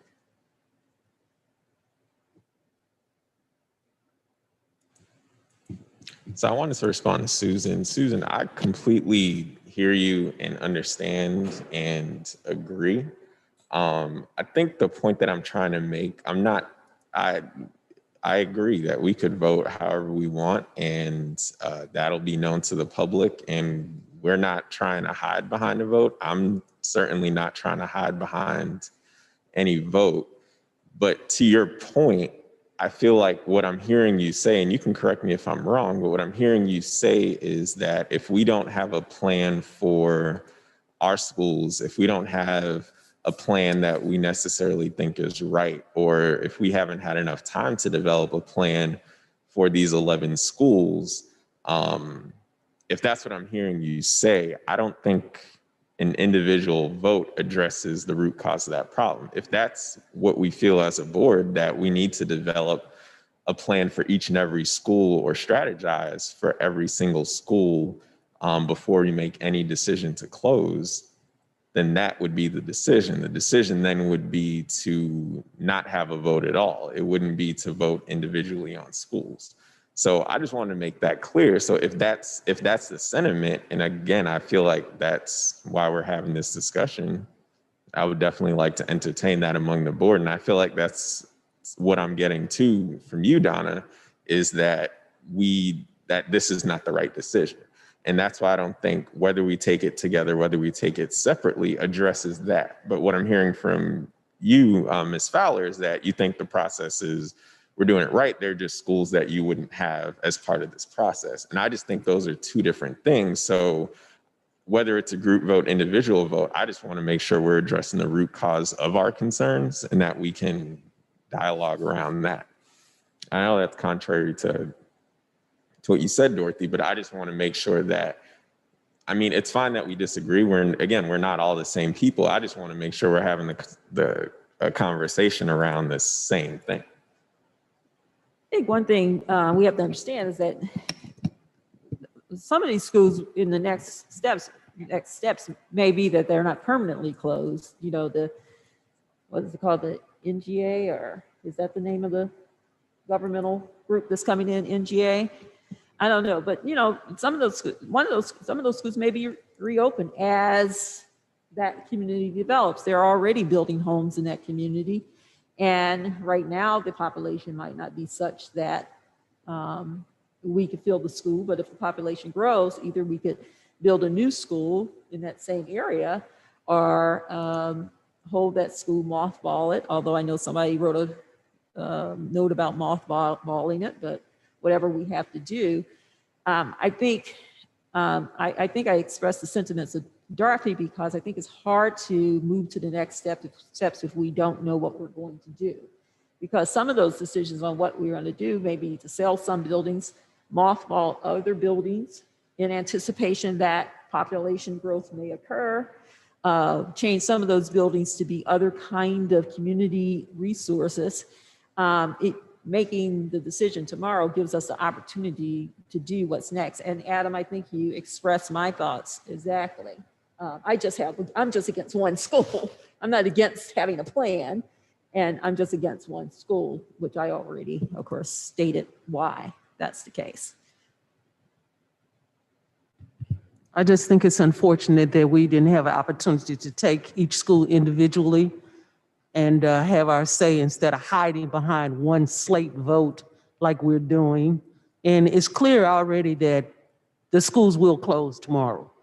So all this fakeness, we can stop that. We see the votes right now. We already see the way it's going. You're going to close the schools tomorrow. So that's it. So I don't know what further discussion we need to have. It's it.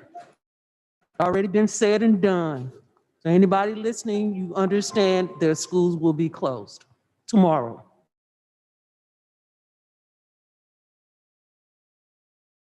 I wanted to take it separately too, but I would not necessarily call my fellow board members fake. I think that's the choice they made. I think we were given the choice of a slate or not a slate. And I think it's okay to have differences of opinions without being fake about it. I don't count any of my fellow board members as fake. I think they've expressed their opinion. Their opinion is different from mine, but I don't think it's out of a sense of not being true to what they really thought and really assessed. I think the reason we're here tonight, I think I was the only person against being here tonight, as a matter of fact, is because people wanted to be able to express more ideas. And I think we have to somehow appreciate that. And I do.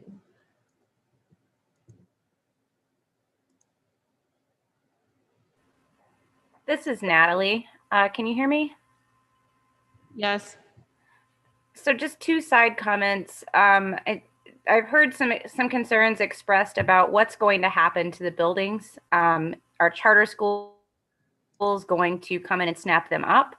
I would like to point out that Ms. Donna Jones and myself both serve on the real estate committee for this board, and we would have a large say in that. Of course, we're not an entire quorum of the real estate committee, but I think that it's important to recognize our influence beyond this decision. And the other thing I wanted to point out is the budget committee.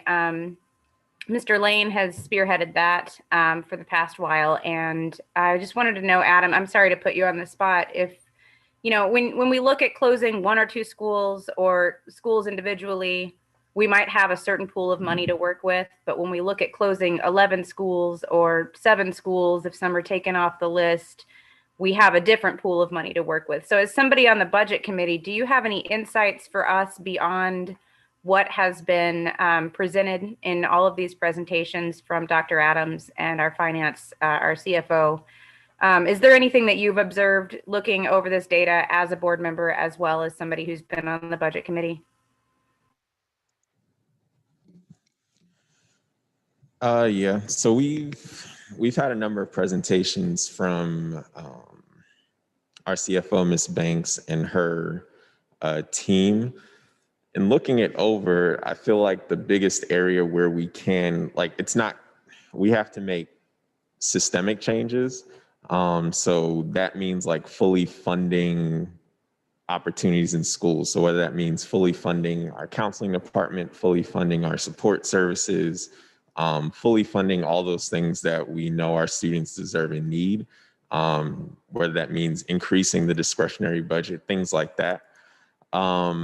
I would say the biggest area where the ad hoc budget committee, I feel, needs to be concerned, because we're still in the information gathering phase, but I feel like the biggest place where we need to and we want to be concerned is with the equity aspect.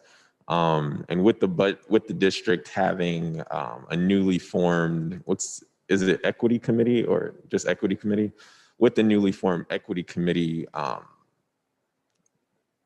big goal of the budget committee is to make sure that that equity committee is infused into the ad hoc budget committee, so that we can start defining or start identifying where the areas of inequity are in the district amongst the schools that we have. To Ms. Fowler's point about like what choice, quote unquote, choice schools we have in the district, what their funding looks like, but also just looking historically at what underfunding has done to a lot of our schools on the north side, and how we can bolster their budget, given the restrictions that we have with the state funding formula, and how we pay people who are in the building, and how we budget for programs that are in the building too. Thank you for that, Adam. Appreciate it. So I would say, I mean, honestly, the biggest piece of the budget committee is, well, 2 things. The biggest piece is that equity, and that's going to take a lot of work. I wouldn't say a long time necessarily, but a lot of work to figure out, like, this is to create our own formula, to figure out this is the dollar amount equity gap that we're seeing in the schools that are in our portfolio. And then the second half of that is that budget transparency. So how we get that out to the community and garner community support, because we are saying that we want the community to support us, we want the community behind us, and we want that energy. I think we also need to be transparent with those dollars, how they're spent, where they're going toward, and what our future plans are for those dollars.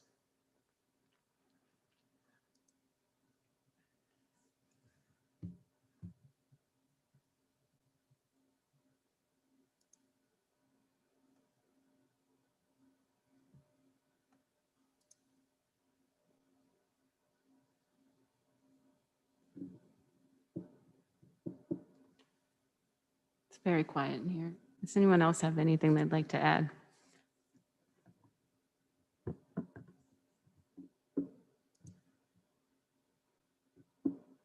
Make a motion that we end the meeting?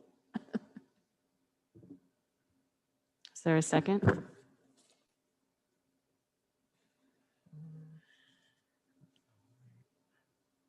So the motion has been made to adjourn. Is there a second? Second.